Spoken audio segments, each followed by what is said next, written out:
এই তো সেদিন হঠাৎ নীল মেঘের সাথে দেখা হয়েছিল, নাম ধরে ডাকা হয়েছিল, চোখের চাহনিতে অব্যক্ত সব কিছু বলা হয়েছিল।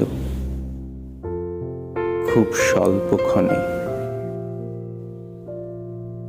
গভীর ঘন কুয়াশায় চলতে চলতে অনেক দূর চলে এসেছি।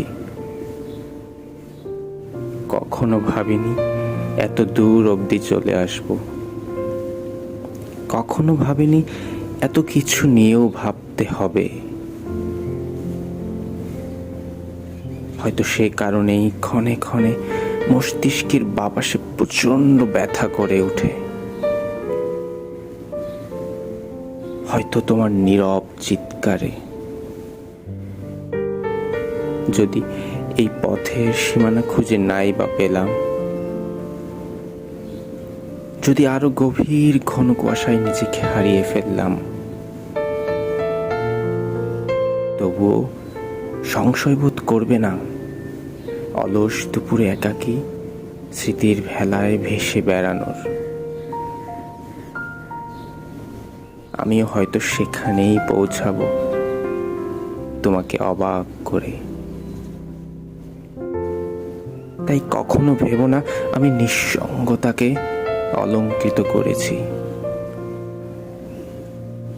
যাহা আমার কাছে এখন এক শান্ত উপাসনা।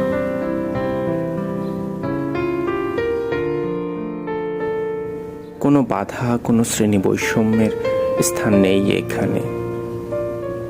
শুধু আমি আর আমার নীল মেঘের এক চিলতে নিঃসঙ্গ নিবৃত সংসার।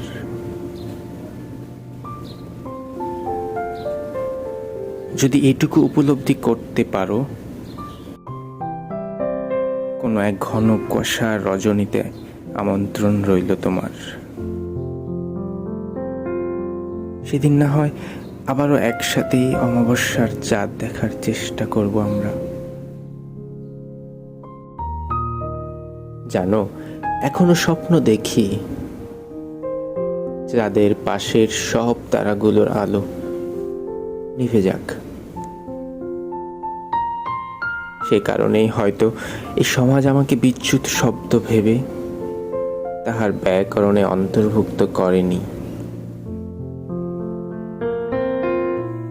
তাতে কি, আমার সন্ধি বিচ্ছেদে শুধু তুমিই আছো ধ্রুবতারা হয়ে।